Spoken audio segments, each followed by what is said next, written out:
morning, everybody. I am Dr. Simhachalam Naidu, Assistant Professor in Mathematics, Institute of Aeronautical Engineering, Dundigal, Hyderabad. Today, we are going to discuss about axioms of probability. These axioms of probability play very important role in defining probability to utmost level. The fundamental definition of probability we have discussed earlier. Probability conditions we know, and how this probability has an eminent role in statistics, how it is connected, all these things we know. Now, what is the main aspect and main key role of an axiom in probability? We are going to discuss now. See, we frequently use the term probability but don't realize how powerful this concept is. Probability, it is not a simple thing. It has very powerful concept. Why? How? To what level? To how much extent that event may occur? It may take place. That assumption and that deciding factor and that estimation, it is not that much easy. So, using this scientific phenomenon, scientific knowledge, and with mathematical knowledge, we are measuring the occurring of that event with the utmost level, up to utmost level. That's why probability has a powerful concept. In simple terms, the probability is the likelihood or chance of something happening. And one of the fundamental concepts of probability is the axioms of probability, which are essential for statistics and exploratory data analysis. Axioms mean a rule, a principle that most people believe to be true. It is the premise on the basis of which we do further reasoning. In this, we are going to cover the three axioms of probability in detail. Now let us see axioms of probability. There are three axioms of probability that make the foundation of probability theory. Now let us see axiom 1, probability of event. The first one is that the probability of an event is always between 0 and 1. It is known to us. 0 less than or equal to P of E, less than or equal to 1. It is known to us. 0 less than or equal to P of E, less than or equal to 1. It is known to us. So, probability condition. So, the first one is that the probability of an event is always lie between 0 and 1. 1 indicates definite action of any of the outcome of an event. Means it is sure event. Definitely, damn sure that event will occur. There is no doubt at all. And that's why it is called sure event, possible event. And if that probability is 0, no outcome of the event is possible, means it is impossible event. It is impossible event. So, if a probability is 1, it is a sure event, possible event. And if probability is 0 for any given event, then it is that event is impossible event. It doesn't occur. It is not sure event. It is a unsure event. Now let us see Axiom 2. Probability of sample space. What is sample space? What all elements that we are defining in that space, the set of all those elements is known as sample space and denoted by the letter capital S. So for sample space, the probability of the entire sample space is 1. It is clear. Now let us see Axiom 3. Mutually exclusive events. Can we say any one example for mutually exclusive events? While flipping a coin, coming head and tail is the best example for mutually exclusive events. It also example for mutually exclusive, likely exclusive, and mutually exclusive and exhaustive events also. Now, mutually exclusive events, let us see. And this third one, it is the probability of the event containing any possible outcome of two mutually disjoint is the summation of their individual probability. Disjoint means no intersection. Intersection is null set pi. So now let us look at each one of them in detail. Probability of an event, probability of sample space, mutually exclusive event. See, probability of event. The first axiom of probability is that the probability of any event is between 0 and 1. Now only we have discussed about it. 0 less than or equal to probability of E less than or equal to 1. It lies probability of any event lies between 0 and 1. First and foremost condition. So for any event E, 0 less than or equal to P of E less than or equal to 1. As we know, the formula of probability is that we divide the total number of outcomes in the event by the total number of outcomes in sample space. So we can define probability of any event E as P of E is equal to count of outcomes in event divided by count of outcomes in sample space.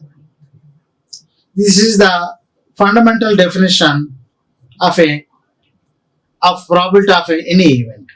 Probability of any event is defined as ratio of count of outcomes in event and the count of outcomes in sample space. And the event is a subset of sample space. Automatically, event is subset of sample space because event is smaller one, sample space is bigger one. So automatically, say event is a subset of sample space. So the event cannot have more outcome than the sample space. Clearly, this value is going to be between 0 and 1. Since the denominator is always greater than the numerator, it is okay. Denominator should not become 0 because if it is 0, it cannot be defined. There is no probability and we cannot define. So always whatever the event you may take, its probability is always lies between 0 and 1. Like that 1 by 2, 1 by 4, 3 by 4, 4 by 5. Denominator is always greater than denominator. That is the main feature of this. Now let us talk about probability of sample space. The second axiom is that the probability for the entire sample space equals to 1. It is already discussed. For sample space, probability of sample space is always 1. Let us take an example from the data set. Suppose we need to find out the probability of churning for the female customers by their occupation type. Let us see here. Suppose among these female, one salaried are there, 3 self-employed are there. Here by color we are representing pictorial representation. This red color for churning, this black color for not churning. Here among this salaried, one churn is there, 0 not churn is there. Among these self-employed, among the self-employed 3, 2 churning are there, 1 not churning is there. So in our data set, we have 4 female customers. In that, how we are defining them? One of them is salaried and 3 of them are self-employed. The salaried female is going to churn. Since we have only one salaried female who is going to churn, the number of salaried female customers who are not going to churn is 0. Amongst 3 self-employed female customers, 2 are going to churn and we can see that one self-employed female is not going to churn from the database, from the diagram. This is the complete data set. So, the probability of the churning status of female customer by profession in the sample space of the problem, we actually have salaried churn, salaried not churn, self-employed churn, self-employed not churn. Like that we are dividing. Now, if we analyze all this data like this, and as we discussed the distribution earlier, in this sample space of female customers, salaried churn 1, salaried not churn 0, self-employed churn 2, self-employed not churn 1. This is all data we discussed earlier. If you were to find out the probability that a person who is a female is salaried and is churning it will be equal to P of salaried churn. So here how many possible events are there? 1. See above data divided by total number of events 4. 4 items are there. 1 by 4, it is 0.25. Similarly, the probability of salaried not churn is P of salaried not churn is 0 by 4, it is 0. Then we have self-employed churn. P of self-employed churn is equal to, there is only one person among 2 persons. That's why 1 by 2, it is 0.5. And finally, self-employed not churn means P of self-employed not churn is equal to, here number of possible, only one case is there, by total employers, customers 4 are there, so 1 by 4, it is 0.25. And if we sum all of them, what we have to get? 1. P of sample space is equal to 0.25 plus 0 plus 0.5 plus 0.25, the total is 1. The maximum, because maximum probability is 1. So let us discuss mutually exclusive event. How can we define the mutually exclusive event? Means the actual definition is, the actual literal meaning is, mutually exclusive event means if one thing comes, second thing doesn't come. If second thing come, previous thing doesn't come. If this come, that doesn't come. If that come, this doesn't come. Such type of nature is called mutually exclusive. Now, mathematically, how do we define this mutually exclusive event? P of A union B is equal to P of A plus P of B for mutually exclusive events. This is a mathematical definition for mutually exclusive events. P of A union B is equal to P of A plus P of B. If you remember the union formula, you will recall that the intersection term is not here. Why? Intersection term will become 0 here, which means there is nothing common between A and B. Let us understand, there is nothing common. Let us understand this particular type of events, which is called mutually exclusive events. Means if first one comes, second one doesn't come. If second one comes, first one doesn't come. These mutually exclusive events mean that such events cannot occur together, or in other words, they don't have common values, or we can say their intersection is 0, null. We can also represent such events as P of A intersection B is equal to 0.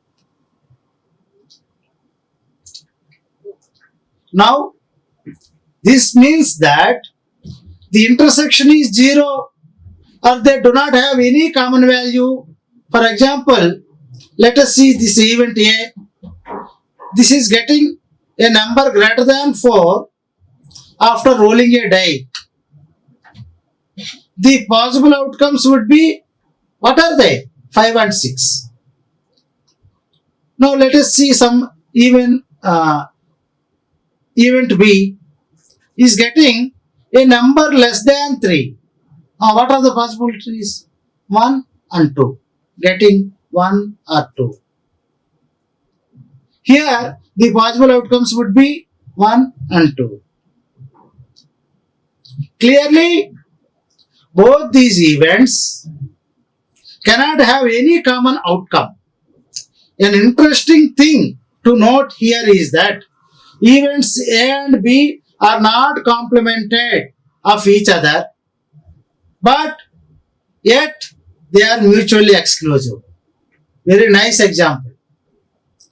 These events are not complemented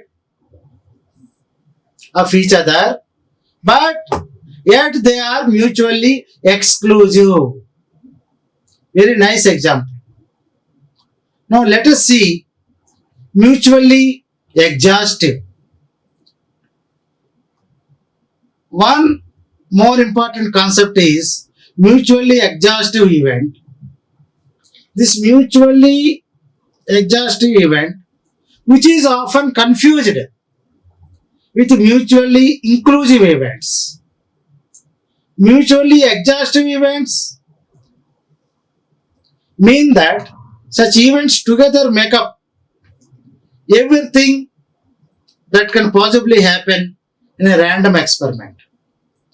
That means the union of these events makes the sample space. See, that is what we are seeing here. Probability of union of events running from 1 to n will become the entire sample space. Now, Let us understand this with an example. Let us take event A. Getting a number greater than 2 after a die, possible outcomes would be 3, 4, 5, 6. Now let us consider other event B. Getting a number less than 4 after rolling a die. Here the possible outcomes would be 1, 2, 3. Clearly, both these events together make up all the outcomes that can possibly take place after rolling a die.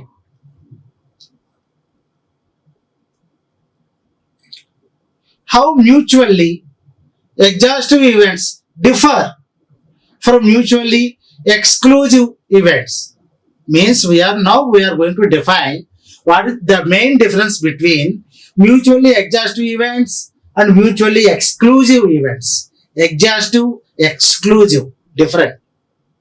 In the previous example, getting a number 3 was a common between both events.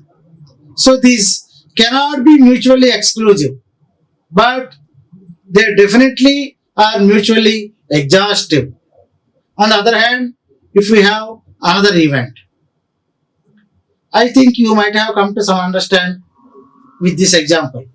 Mutually exclusive and exhaustive. Exclusive means if one comes to second. Exhaustive means for that perfect event only it occurs. Now let us see event C. Getting a number less than 3 after rolling a die, the possible outcomes would be 1, 2. Now we can say that event A and event C are mutually exclusive since they have nothing in common. This is the important point. When do we say when two events are mutually exclusive? Mutually exclusive means there should be nothing in common. Mutually exclusive means there should be nothing in common. That point we have to remember. Mutually exclusive.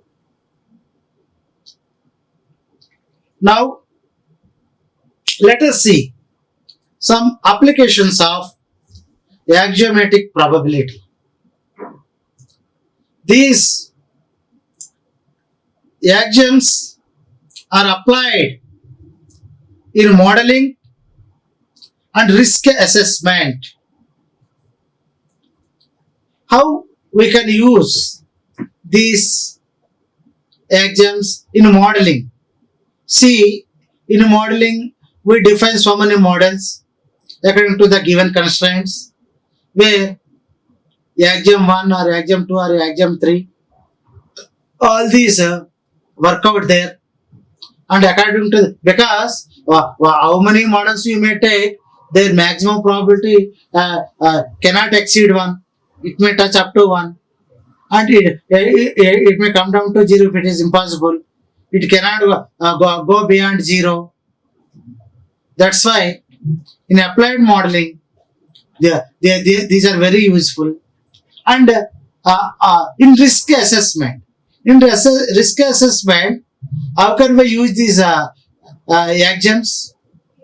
Suppose that event may not be possible, and at most there is no possibility, then the probability for that event is 0.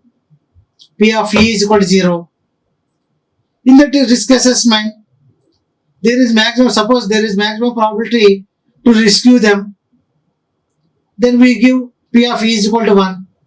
Like that, analytically, theoretically, we can apply these axioms in modeling and risk management. Now let us see in the markets and insurance companies rely on this for determining price and decision making. How can we use? Suppose in markets and insurance companies, suppose risk factor is much, there is a very big risk factor is there, then we assign automatically 0 for them. Suppose risk factor is lying between 0, 1, then we will give some probability between them. Suppose there is no risk factor in that mutual fund or whatever it may be in insurance company policies, then we will give very near to 1. If it is the very best insurance company, P of E is 1. If it is worst insurance company, P of E is equal to 0. Like that, mathematically, we can connect our probability in these fields for the decisions. Next, let us see in biology and ecology. It can be used to analyze trends. How? Suppose in biology, there is suppose one experiment is going on some bacteria and some virus. Suppose if that virus has a chance to come out of that laboratory and destroy the surroundings, outer world, then how much probability will you give? 0. P of E is equal to 0. Suppose from that experiment that the analysis and experiment which is going on that special bacteria or virus, whatever it may be, and it doesn't do any harm to the society and it doesn't come out of the laboratory and it gives more results, positive results, then definitely we will give that P of E is equal to 1. That's why, and in the let us apply in ecology and in environmental system. Wherever you apply, we can apply all these 3 axioms in any way. In any way, we can apply. Now, with the feedback from players and references from old games, we can use probability for designing games. Now, let us see the approach and conditions for axiomatic probability. The conditions for axiomatic probability definition is an equation satisfying the event. The applications of axiomatic probability are already specified. However, the real deal of applying this helps us give the following benefits. These are the benefits. Introspection. What is introspection? Using that, what is good, what is bad, what can we gain, what can we analyze? All these things comes under at a glance. That glance is called introspection. Second one, for casual observation. By seeing that where error is there, where maximum probability is there to gain our desired product, all this we can find out by this casual observation. And the third advantage is understanding economic models. There are so many economic models. All these economic models using these 3 axioms. All these 3 axioms will be applied successfully to understand those academic models. Like that, wherever we go, we can apply all these three axioms. Now, understanding this axiomatic system, if you are wondering if the term axiomatic system makes it look like a big concept, it is wrong. The axiomatic system is just used for deriving theorems from a set of axioms. So, in brief, it shows that every theorem does have an axiomatic system containing a few sets of axioms to prove the conditions and events. A true statement that doesn't require any evidence or proof is what the axiom is. The reasoning starts from the axioms. The example for an axiom is that all right angles are said to be equal to each other. Why? They are equal. Everything is 90 degrees. As this is the truth, we don't need any proof for arguing with the same. So, an axiomatic system is the collection of such truths with no need for proofs or axioms. That a truth should be established. Then the axiom is obeyed there. So, now we are going to give some conclusion for our topic. This article is useful for the students as it will develop a clear concept about axiomatic probability. The article discusses the definition and three axioms of Kolmogorov's and solved questions, etc. Well, previously we have discussed about these Kolmogorov's properties. If they are independent events, then P of A intersection B is equal to P of A into P of B. Like that, if they are A comma B are independent events, then P of B intersection A is equal to P of B into P of A. These are called Kolmogorov's properties. Now let us see some notes on this. So in this article, we covered the axioms of probability and the difference between mutually exclusive and mutually exhaustive events. What is mutually exclusive and mutually exhaustive events? Some recapitulation. Till now, what we have discussed? We have discussed the term probability and what are the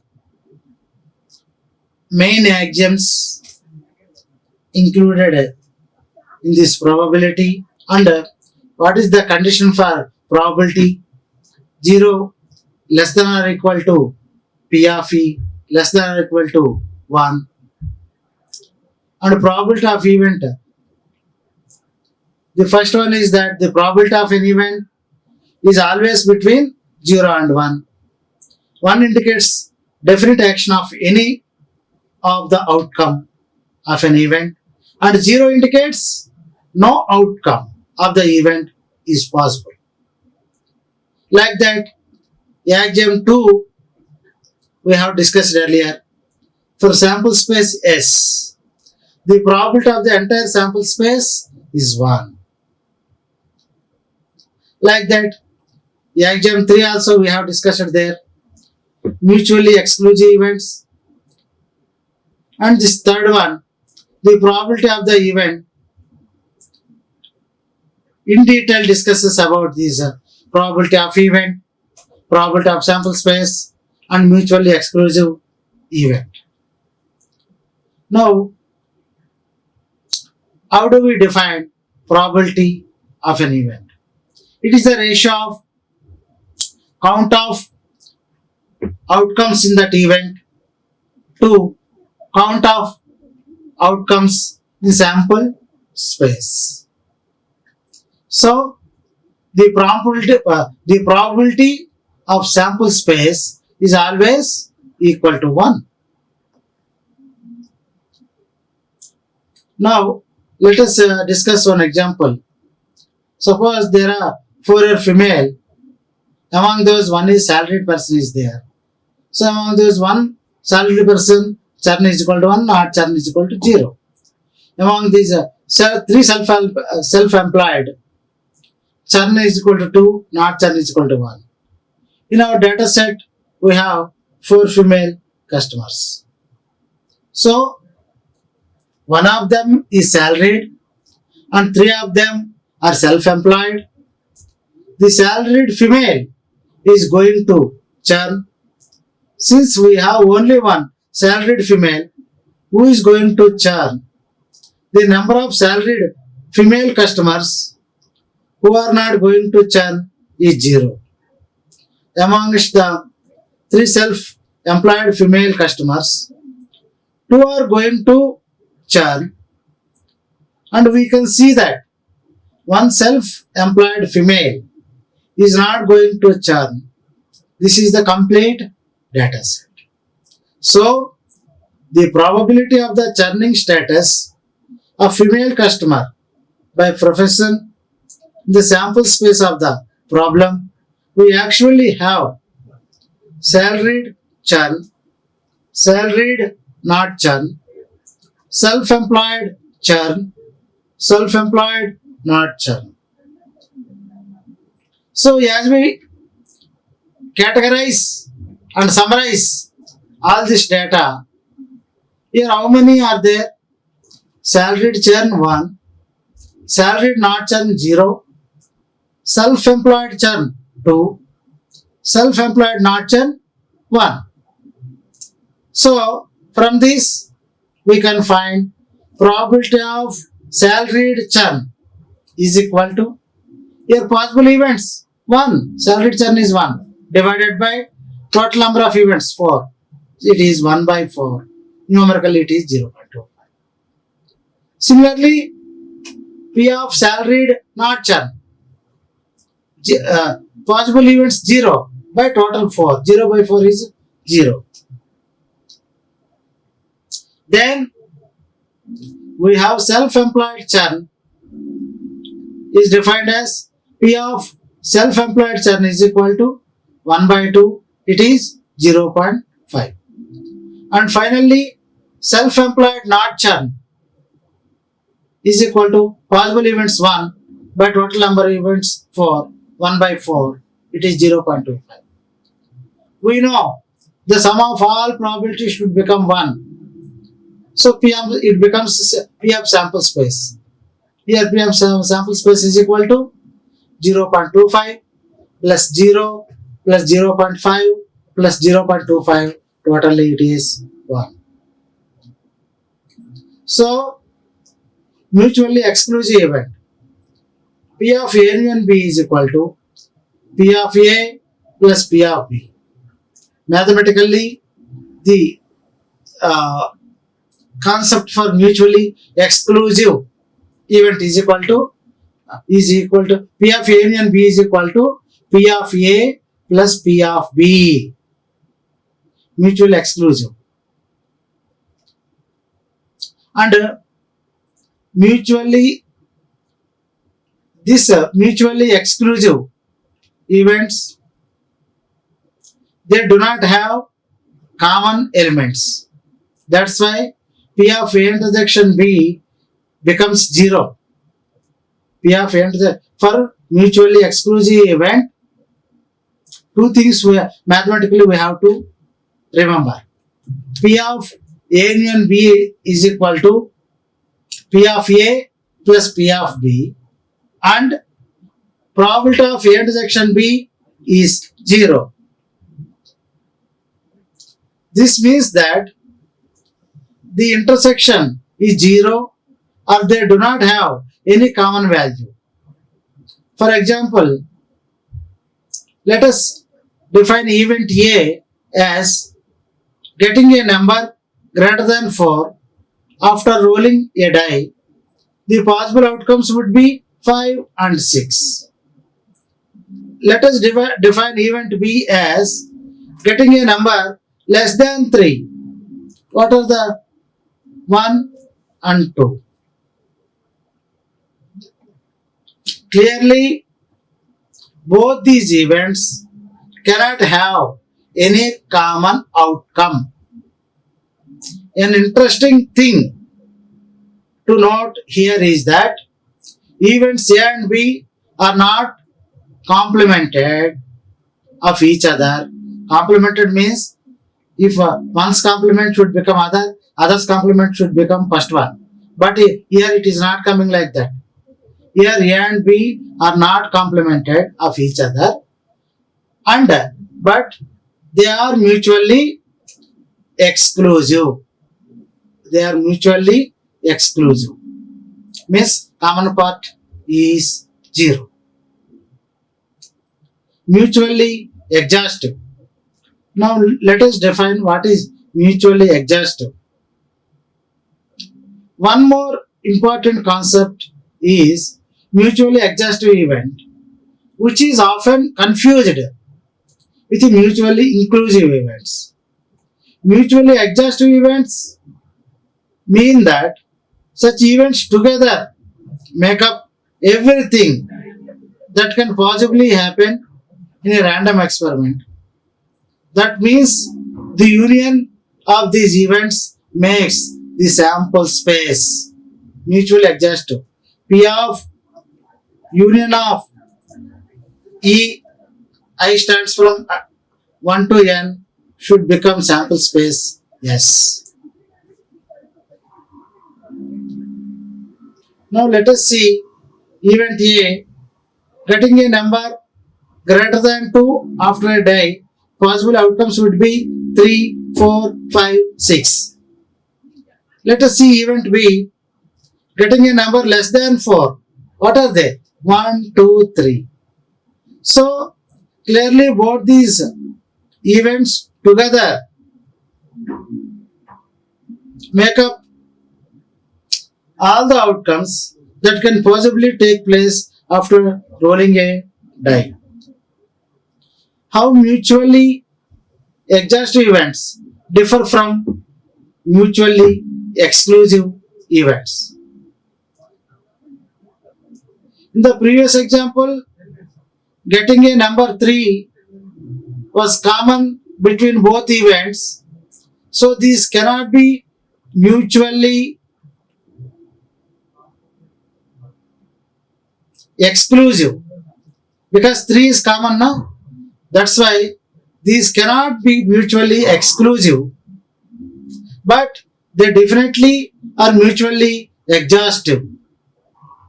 So in mutually exhaustive, some common part will be there.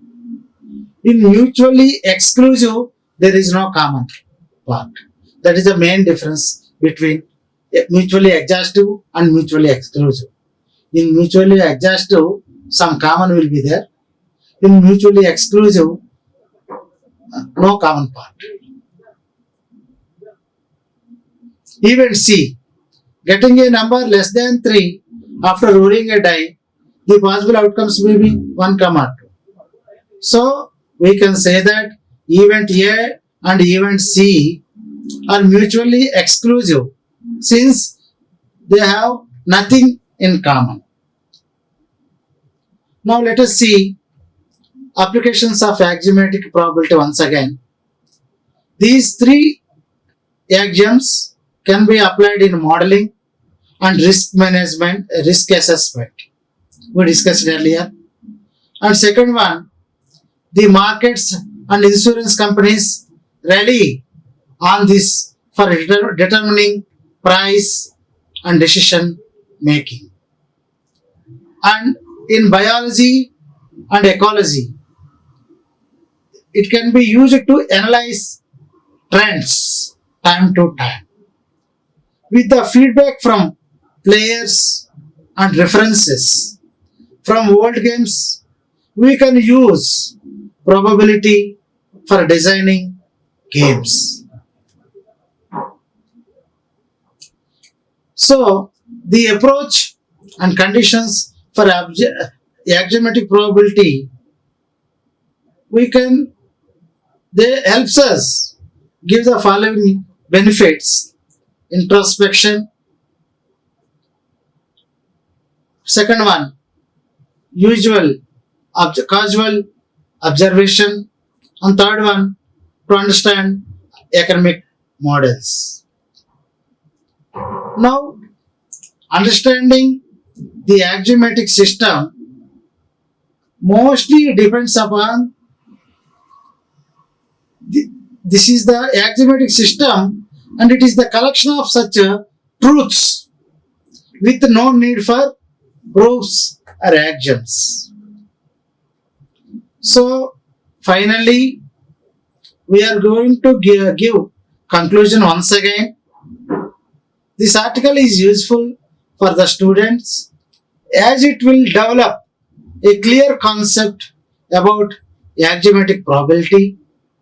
The article discusses the definition and three axioms of Kolmogorov's and solved questions. Now, if we see the notes, we covered the axioms of probability and the difference between mutually exclusive and mutually exhaustive events. So, all the three axioms of probability, how they are functioning, how they are working out, everything in detail we worked out here. Thank you. Thank you very much. Like, share and subscribe. Hit the bell icon for more updates.